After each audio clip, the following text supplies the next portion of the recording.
हाँ जी, नमस्कार सबको, राधे राधे। ऑनलाइन क्लास में एक बार फिर आपका स्वागत। आज हम एक नए अध्याय के रूप में कक्षा 9 विषय गणित, इसके अंतर्गत हम हीरोन का सूत्र अध्याय 12, इसके बारे में हम इस प्रश्नावली से संबंधित कुछ जानकारी प्राप्त करेंगे। सबसे पहले हीरोन का सूत्र। हीरोन भी क्या है कि एक गणितज्ञ का नाम है, और उस गणितज्ञ के नाम के ऊपर ही क्या है कि ये सूत्र रखा गया। इस सूत्र का नाम हीरोन, जो गणितज्ञ हुआ था उसी के नाम पर यह सूत्र बना है। ठीक है, जब किसी त्रिभुज की 3 भुजाएं हमको दी हुई है तो हम क्या है कि उसको हीरोन के सूत्र से हल कर सकते हैं। त्रिभुज का क्षेत्रफल ज्ञात करना है, और जब हमारे को 3 भुजाएं दी हुई है तो उस दौरान हम क्या है हीरोन का सूत्र लगा के हम उसको हल कर सकते हैं। ठीक है, तो सबसे पहले हीरोन का सूत्र या इसको हम हीरो का सूत्र भी बोल सकते हैं। ठीक है, तो सबसे पहले त्रिभुज का अर्ध परिमाप S बराबर S से प्रदर्शित, अर्ध परिमाप को S से प्रदर्शित करते हैं a प्लस बी प्लस सी बटे 2। अब यहाँ पर जो ए बी सी लिखा है, ए बी सी का मतलब क्या होता है, त्रिभुज की भुजाओं से। ठीक है, यानी त्रिभुज की 3 भुजा है, 3 भुजाओं में ए बी सी, ये 3 भुजाएं। ठीक है, तीनों भुजाओं का योग करना, उसमें 2 का भाग लगाएंगे तो क्या निकल जाएगा, S का मान निकल जाएगा। ठीक है, किसी त्रिभुज की 3 भुजाएं दी हुई है और हमारे को केवल इतना सा ही पूछ लिया कि त्रिभुज का अर्ध परिमाप ज्ञात करो। ठीक है, कोई त्रिभुज है और उसकी 3 भुजाएं हमको दे दी, और देने के बाद ये कह दिया कि केवल त्रिभुज का अर्ध परिमाप ज्ञात करो। तो आपको केवल क्या करना है, S बराबर a प्लस बी प्लस सी बटे 2, यानी इन तीनों भुजाओं का योग करके उसमें क्या करेंगे, 2 का भाग लगाएंगे। केवल इतना सा करेंगे तो क्या बनेगा, केवल इतना सा, यानी S का मान आएगा, त्रिभुज का अर्ध परिमाप का मान आएगा। ठीक है, लेकिन जब हमारे को 3 भुजा दे रखी है और ये कह दिया कि क्षेत्रफल ज्ञात करो, तो उस दौरान हमको क्या करना, उसके आगे और हल करना है। जब S का मान आ जाए उसके बाद क्या करेंगे, अंडर रूट S कोष्टक S माइनस ए, कोष्टक बंद कर देंगे, फिर कोष्टक S माइनस बी, कोष्टक बंद, फिर उसके बाद कोष्टक S माइनस सी। ठीक है, यानी आपको पूरा सूत्र काम में लेना जब त्रिभुज का क्षेत्रफल ज्ञात करना और हमारे को 3 भुजा दे रखी है। ठीक है, केवल अगर अपने को इतना सा पूछे, त्रिभुज की 3 भुजा दे रखी है और S का मान ज्ञात करो या अर्ध परिमाप ज्ञात करो, तब तो अपने को केवल इतना सा, यानी तीनों भुजाओं का योग करके उसमें 2 का भाग लगाना। लेकिन जब हमारे को त्रिभुज की 3 भुजा दे रखी है और क्षेत्रफल ज्ञात करने के लिए कहा, इसका मतलब ये है कि आपको S का मान तो ज्ञात करना ही है, साथ ही अपने को क्या करना है, ये नीचे वाला जो आप under root S minus A, S minus B, S minus C, यानी ये भी अपने को ज्ञात करना पड़ेगा। तो इस तरह से ये पूरा आपका हीरोन का सूत्र बने। ठीक है, परीक्षा में भी केवल इतना सा पूछ रहे हुए 1 नंबर के प्रश्न में हीरोन का सूत्र लिखो, तो आपको क्या कहे, ये भी लिखना और ये भी लिखना है, ये दोनों चीजें लिखनी है।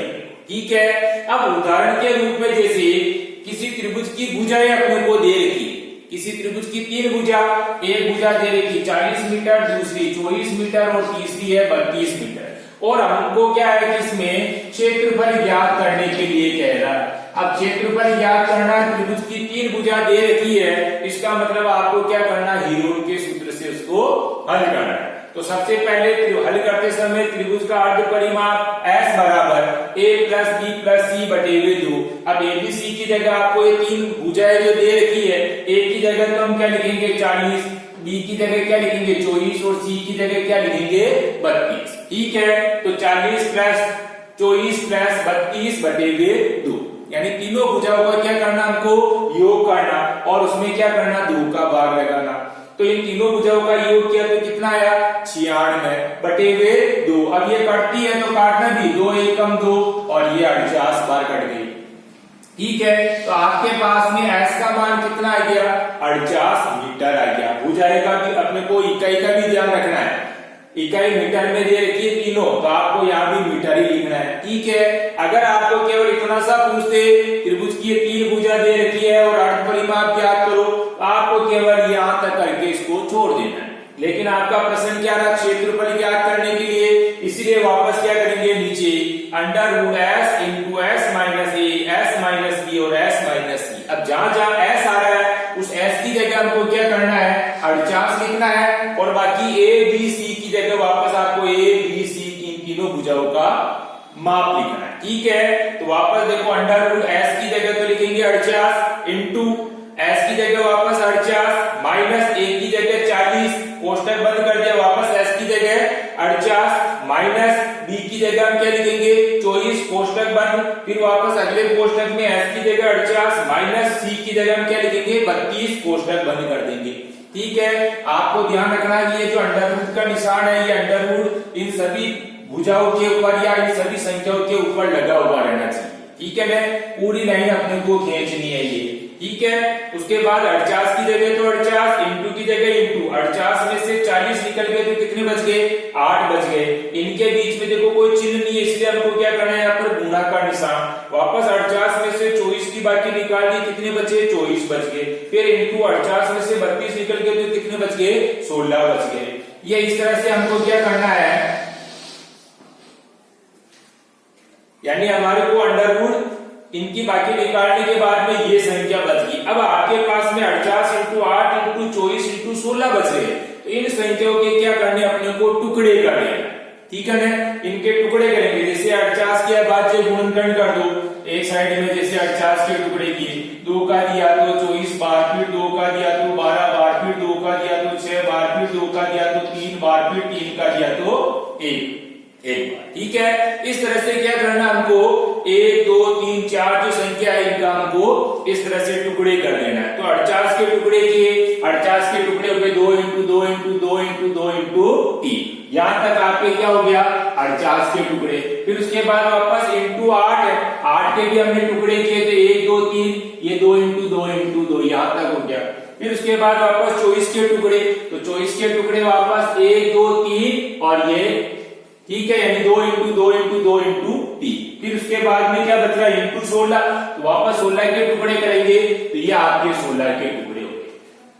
ठीक है, आपको क्या करना है, यहाँ जो संख्या आती है तो आपको इसमें क्या करेंगे, अभाज्य गुणनखंड यानी इन संख्याओं के टुकड़े कर देना। ठीक है, टुकड़े करने के बाद में क्या करना, हमारे को ये देखना कि संख्याओं के जोड़े बनते, दो संख्याओं का एक जोड़ा बनता है, जैसे ये 2 का जोड़ा बन गया, ये 2 का जोड़ा बन गया, इसी तरह से ये 2 का और ये 2 का, इसी तरह से ये 2 का, ये 2 का और ये 2, यानी दो संख्या एक जैसी है तो जोड़ा बनता है। ठीक है, और 3 यहाँ भी आ रहा आपके पास में और 3 यहाँ भी आ रहा, तो इस तरह से ये 3 का भी क्या बन गया, एक जोड़ा बन गया। ठीक है, तो इस तरह से हम 2 के कितने जोड़े बन गए, 1 2 3 4 5 6 7 जोड़े बन गए। ठीक है, और 3 का केवल आपके एक ही बना। ठीक है, अब इनमें से क्या करना, एक एक जोड़े की एक एक संख्या बाहर निकाल दो। बाहर निकालते समय हमको वापस ऋण का चिन्ह नहीं लगाना।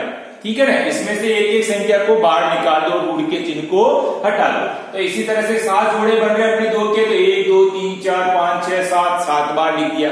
3 का एक जोड़ा बना इसलिए 3 को एक बार लिख दिया।